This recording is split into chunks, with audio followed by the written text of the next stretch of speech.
Hi friends, ఈరోజైతే పప్పుచారు చేస్తున్నాను. అదేంటి వీకెండ్స్‌లో పప్పుచారు ఏంటి అనుకుంటున్నారా? లేదండి, బగారా రైస్ ప్లస్ దమ్ బిర్యానీ చేస్తున్నాను. దాంట్లోకైతే పప్పుచారు కాంబినేషన్ బావుంటుందని అయితే నాతో అయితే ఇలా చేపిస్తున్నారనమాట. సో, పప్పుచారు మీరు ఎలా చేస్తారో నాకు తెలీదు. నేనైతే సెపరేట్‌గా పప్పునైతే ఇలా ఉడకబెట్టేస్తాను. ఉడకబెట్టేసేసి మళ్ళీ వేరే దాంట్లో అంటే వేరే గిన్నెలో అయితే పులుసు వేసుకుంటాననమాట. కొంచెం ఇలాగా బెండకాయలు, ములక్కాయలు అన్నీ వేసేసి చేసేసుకొని ఆ పప్పులోకి అయితే ట్రాన్స్ఫర్ చేశాను. మీరు ఎలా చేస్తారో నాకు తెలీదు.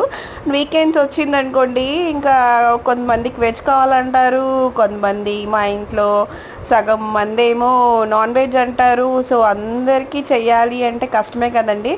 సో అందుకే నేనైతే ఇంకా సింపుల్గా పప్పుచారు ఇంకా వెజ్ వాళ్ళైతే పప్పుచారు తినేస్తారు, ఇంకా నాన్ వెజ్ వాళ్ళైతే ఇంకా చికెన్ దమ్ బిర్యానీ తినేస్తారు. సో ఈ విధంగా అయితే నా వీకెండ్ అయితే స్టార్ట్ అయింది. మీరు ఈరోజు ఏం స్పెషల్ చేసుకుంటున్నారో డెఫినెట్గా కామెంట్ చేయండి.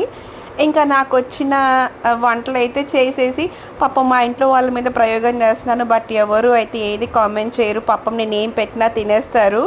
ఎందుకంటే ఇంకా నేను ఇప్పుడు నేర్చుకుంటున్నాను కాబట్టి వాళ్ళు కూడా చాలా ఎంకరేజ్ చేస్తున్నారు.